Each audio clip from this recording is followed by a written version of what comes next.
안녕하세요. 숙명여고 영어를 맡고 있는 문희진이라고 합니다. 반갑습니다. 네. 자, 내가 빠르게 숙명여고 핵심적인 내용들만 설명드리겠습니다. 자, 일단 저희 이번에 숙명의 슬로건은 1등급을 만드는 프리미엄 수업입니다. 그래서 저희가 이제 뒤에서 설명을 드릴 거지만 이반텟을 통해서 이제 전원을 다 1등급으로 만드는 좀 최정의 수업으로 지금 구성을 하려고 하고 있습니다. 네. 저에 대해서 간략하게 설명을 드리면 이제 현재 다원하고 시대인지에서 수업을 하고 있고요. 저 2024학년도 숙명 정교권 이제 수업에서 5명이 이제 서울의대 2명, 이대의대, 카톨릭의대 이렇게 대부분 학생들이 이렇게 갔었고요. 그다음에 현재는 이제 숙명 1, 2학년은 다원에서 내신을 하고 있고 3학년은 이제 시대에서 내신을 하고 있습니다. 자, 지금부터 이제 집중해 주시는 건데요. 숙명여고 1학년 내신 범위와 이제 유형 이걸 설명을 드릴 건데 이게 뒤에서 제가 강조하고 싶은 내용이랑 직결되는 부분이거든요. 그래서 이 범위나 이런 것들을 조금 명확하게 잘 들어주시면 좋겠습니다. 일단 숙명여고 1학년 내신이 워낙 시험 범위가 많기로 유명하죠. 그래서 교과서 2개과 그다음에 어법교재, 독해교재, 어휘교재 총 4권의 교재가 시험 범위에 들어갑니다. 그래서 중요한 건 교과서는 사실 가장 좀 난이도나 비중이 좀 적고요. 어법 교재에서는 어법 문제만 나옵니다. 그런데 여기에 이제 해당되는 문제 공부의 양이 독해지문이 16개고 문장을 다 쪼개가지고 공부를 해야 되거든요. 독해지문이 통으로 나오는 문제도 있지만 독해지문 안에서 문장을 다 분리해가지고 그걸 다 섞어서 냅니다. 그래서 문장별로 다 섞어서까지 공부를 한다면 문장의 개수가 이제 100개가 훨씬 넘겠죠. 독해책에서는 독해지문 총 8개가 들어가고요. 이건 토플 교재와 비슷하게 생겼습니다. 그래서 지문 1개가 A4 용지 한쪽 정도 길이가 되겠고요. 그러면 이제 A4 용지 8페이지 정도의 지문이 8개가 포함됩니다. 이 독해 교재의 특징은 문법이나 이런 문제는 전혀 나오지 않고요. 100% 내용 위주의 문제만 나옵니다. 그래서 이거는 내용 위주로 확실하게 공부를 해야 되겠고요. 어휘 교재인데 이제 이게 가장 문제입니다. 어휘가 이 책이 이제 보통 한 권에 대이 50개 정도로 구성되어 있는 단어책인데 그거를 1년 동안 4번에 나눠서 시험에 출제합니다. 범위를. 근데 이때 대이 12개에서 13개 정도가 한 번의 시험 범위고요. 그 책에 있는 동의어, 반의어, 유의어, 예문까지 전부 다 외워야 합니다. 그래서 예문만 했을 땐 1200개가 넘고요. 단어 개수만 했을 때는 900개 이상이 됩니다. 그래서 여기에서 가장 좀 변별력이 생기는 문제가 나옵니다. 그래서 이 정도로 어쨌든 시험 범위가 상당히 많다는 거. 자, 저희가 이제 2025학년도에 1년 동안 시험 결과를 보시면 방금 제가 말씀드렸듯이 시험 범위가 상당히 많잖아요. 제가 나눠드린 자료에는 없습니다. 이제 화면을 참고해 주시면 좋을 것 같은데 객관식 100%입니다. 1학년도, 2학년도 객관식 100%고요. 한 번에 시험 문제 문제지의 페이지 수는 11쪽에서 13쪽 정도 되고요. 그다음에 이제 문항수는 이렇게 학교에서 미리 다 공지를 합니다. 시험 범위 공지를 할 때. 자, 그런데 여기서 이제 충격적인 거는 시험 범위가 저렇게 많은데 그럼 애들이 진짜 어렵겠구나. 등급컷도 낮겠구나 하시겠지만 저 밑에 하단에 시험 결과를 보시면 100점이 막 20명, 14명, 16명 이렇게 나옵니다. 그리고 1등급 커트라인이 97, 94, 95 이렇죠. 1학기 기말만 빼고요. 그렇기 때문에 이게 문제가 한 문제당 배점이 2.1점부터 3.6점으로 구성되어 있거든요. 그러니까 사실상 객관식 문제 한 개 틀리면 1등급이 간당간당한다고 보셔야 됩니다. 그래서 이렇게 많은 양을 애들이 정말 열심히 합니다. 그래서 이게 5등급제로 바뀌었다 하더라도 가장 유념해야 되는 건 최상위권의 폭은 그대로 유지가 되고 있죠, 사실은. 그래서 사실 레인지가 너무 커졌고 2등급, 1등급, 2등급, 2등급, 3등급 구간이 되게 넓어요. 그래서 1등급은 되게 촘촘한데 그 밑에 구간이 되게 넓어서 사실 1등급 안에서의 그 경쟁은 사실상 되게 치열하죠. 그게 5등급이라 하더라도 기존의 9등급제하고는 크게 다르지 않습니다. 그래서 이거를 반드시 또 유념해 주셔야겠고요. 자, 출제 경향 간단히 설명을 드리면 1, 2학기 사회시험 전반적으로 출제 유형은 동일합니다. 사실 예전에 이제 좀 그런 이슈도 있고 했어서 사실은 선생님들이 서술형을 그 이후로는 없앴어요. 직후는 아니지만 최근 3년 동안은 계속 1, 2학년 전부 다 3학년까지 전부 다 객관식 100% 출제고 그리고 문제 그러니까 시험 범위 외에서 나오진 않습니다. 그래서 전부 다 변형이 나오진 않고 시험범위에 충실하게 나옵니다. 단 선지가 이제 길고 어렵다는 그 부분이 있지만 사실은 유형 자체는 전체적으로 동일하고 패턴은 좀 일정하게 가고 있습니다. 그리고 이게 가능한 이유는 매년 부교재가 바뀌어요. 1, 2학년 전부 다. 매년 부교재가 바뀌기 때문에 뭐 선생님들이 같은 부교재에서 몇 번을 울거먹어서 이걸 문제를 더 까다롭게 내거나 그럴 이슈는 없습니다. 그렇기 때문에 일반적으로 큰 변화는 없고요. 난이도도 전체적으로 아까 1학기 기말 외에는 거의 비슷하게 유지가 됐죠. 그다음 객관식 100%, 네. 이게 문제는 뭐냐면 1학년들이 가장 1학기 중간고사 때 가장 시행착오를 많이 하는 게 시간 압박입니다. 이제 뒤에서 제가 시험지를 살짝 보여드릴 건데 시간 압박이 어마어마합니다. 이게 그 선지가 한 페이지 정도 길이가 되거든요. 그리고 35문제, 37문제를 50분 안에 풀어야 되기 때문에 시간 압박도 상당히 좀 준비를 해야겠고요. 변형 출제는 거의 없으나 지문이 길고 복잡합니다. 문제를 진짜 정확하게 읽어야 돼요. 문제를 여러 번 꼬아서 되거든요. 그래서 그 부분도 되게 유념해야 됩니다. 마지막 어법 어휘는 완벽 암기 없이는 고득점이 절대 불가합니다.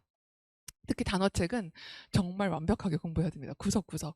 유의어, 동의어 정말 많이 나오거든요. 자, 교과서 출제는 이제 제가 나눠드린 자료에 있기 때문에 크게 여기서는 좀 중요한 거 언급하지 않고 간략하게 이제 넘어가도록 하겠습니다. 자, 두 번째 어법 출제부터 조금 제가 중점적으로 설명을 드리면 총 아까 이제 이거를 독해 지문에 있는 문장을 다 세분화시키고 독해 지문 외에 또 문장이 따로 나와 있거든요, 교재에. 그걸 다 합치면 총 210개 문장 정도 되고요.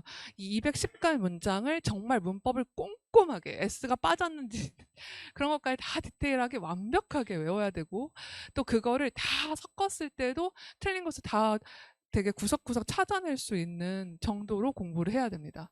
그리고 이제 가장 많이 나오는 고난도 유형이 복수 정답 찾기라든지 밑줄 없는 어법상 오류의 개수를 파악하는 겁니다. 단순히 그냥 어법상 틀린 것을 고르시오가 아니라 틀린 것이 총 몇 개인가 또 그 개수가 보기에 선지에 있는 것과 동일한가 아닌가 그런 것까지 문제를 계속 꽈서 내기 때문에 그 문법을 좀 문제를 잘 읽고 풀어야 됩니다. 제가 여기 샘플 지금 2문제를 넣어놨는데 제가 여기 지금 자료에 넣어드린 문제들은 그 기출 문제 중에서 고난도에 해당됐던 문제들만 좀 골라서 넣어놨습니다. 자, 글씨가 너무 작아서 아마 자료에 보시면 좀 나올 건데요. 제가 문제만 한번 읽어보자면 다음 중 어법상 틀린 개수가 보기에 틀린 개수와 다른 것은 예를 들어서 이 보기에서 어법상 틀린 개수가 5개다.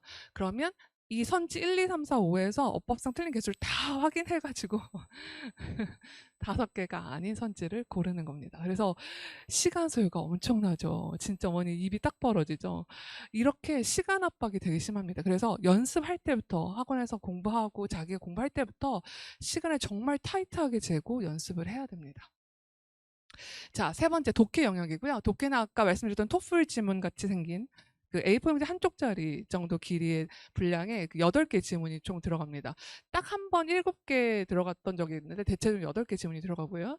이제 이 독해에서도 좀 그 오답이 되게 높습니다. 왜냐하면 문제 지문 플러스 선지 길이가 반 페이지 이상이고요. 문제는 여기서 독해력이 절대적으로 중요합니다. 지문의 내용 자체는 어렵진 않거든요. 그런데 그 지문의 내용만 안다고 해서 풀 수 있는 게 아니라 그 선지를 다 빠르게 해석할 수 있는 능력이 수반되어야 됩니다. 그리고 복수정답 추론이나 내용 일치 불일치, 요약문 일치 불일치, 일치 불일치 문제가 가장 많이 나옵니다. 그러면 되게 쉬울 것 같잖아요. 그런데 선지가 되게 까다롭게 나옵니다. 자, 보시면 제가 거기다 넣어드렸는데요. 자, 이게 지금 지문 하나거든요. 근데 선지가 이만큼이에요. 선지가 1, 2, 3, 4, 5. 그래서 밑줄도 하나도 없죠, 당연히. 이 선지에서 지문의 내용과 일치하지 않는 것을 골라내는 겁니다. 자, 문제는 이 선지에 있는 문장들이 전체적으로 틀리냐 그게 아니에요. 여기서 되게 한두 단어, 두세 단어 그 뉘앙스 차이로 틀리게 만들어요. 그래서 일단 기본적으로 선지에 있는 단어를 다 알아야 되고 여기 좀 어려운 단어들 가끔 이렇게 넣어 놓거든요. 일단 단어도 다 알아야 되거든요.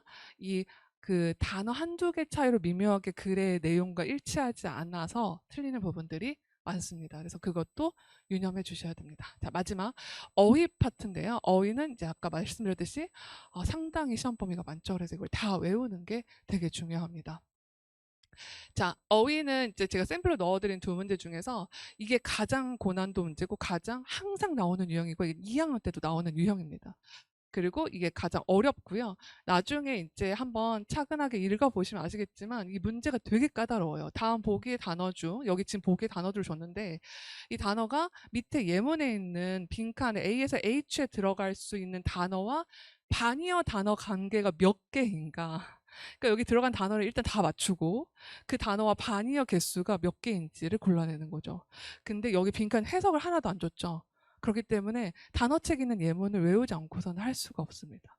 해석을 주고 해석과 일치하는 문장, 뭐 해석을 참고해서 단어를 넣어라 하면 훨씬 쉽겠죠. 근데 그냥 무조건 빈칸에 들어갈 단어를 떠올려야 되는 거예요. 그래서 이 정도로 어렵죠. 자, 그럼 이제 마무리 제가 이제 강조하고 싶은 거는 저희 수업은 아까 말씀드렸지만 내신 1등급을 위한 프리미엄 수업입니다. 그래서 입반테스트를 통과한 최상위권 소수 정예 집중 수업을 할 겁니다. 그리고 전원 내신 1등급을 목표로 하는 수업이고요. 현재 제가 지금 작년 1학년 때 수업했던 아이들도 저희 수업에서 40%가 100점이 나왔던 아이들이에요. 그래서 저는 자신은 있습니다. 네. 자, 제 지금 시간 뒤에 선생님들도 계시고 저도 지금 수업이 있어가지고 좀 약간 말이 빨라지는데 양해를 부탁드릴게요. 내신 시험 대비 핵심 전략의 가장 포인트는 이겁니다. 정확한 내용 이해를 바탕으로 암기, 반복 테스트, 유형에 맞춘 효율적 학습 이 네 가지가 숙명의 가장 키포인트입니다. 여기서 제가 한 가지 말씀드리면 제가 2학년 작년 2학기 중간고사 때 어떤 학생이 타학원에서 이제 했는데 2등급 끝자락, 3등급 그 문 여는 그 끝자락이 나온 거예요. 그래서 이제 수업을 기말 때 제 수업을 왔었는데 결과적으로 기말 때 제 수업 받고 21등을 했어요. 정규 21등. 한 개 틀렸거든요. 2.3점짜리. 근데 그 친구가 그 얘기 했었어요. 선생님 저 이렇게까지 반복해야 되는지 몰랐어요. 전에는 그냥 전범위 한두 번 정도만 테스트하고 그냥 한두 번 정도 외우고 말았는데 이렇게까지 많이 반복해서 누적 반복 테스트를 해야 되는지 몰랐다는 거예요. 정말 숙명은 변형이 없고 범위가 많기 때문에 정말 많이 반복해야 됩니다. 진짜 매 시간 진도 나간 만큼은 모든 네 가지 파트를 다 계속 테스트를 하면서 점검을 또 하고 또 하고 하는 게 가장 핵심 포인트입니다. 그래서 이 반복 테스트와 유형에 맞춘 학습이 정말 제일 중요하고요. 이 유형에 맞춘 학습이라는 거 아까 말씀드렸지만 문법책에서 문법만 공부하고 독해책에선 내용 위주만 공부하는 거지 독해책도 막 다 외우거나 이러면 시간이 아까워요. 그럼 비효율적이죠. 그래서 각 파트별 유형에 맞춰서 학습하는 것들이 가장 중요합니다. 자, 그래서 이거는 이제 하반부 이제 그 뒷부분은 각자 한번 참고해 주시면 좋을 것 같고요. 제가 가장 강조하고 싶은 게 아까 말씀드렸던 매시간 진도 완료 내용 전범위, 누적, 반복 테스트, 그리고 동형, 실전 모의고사까지 그거를 매주 진행한다는 거.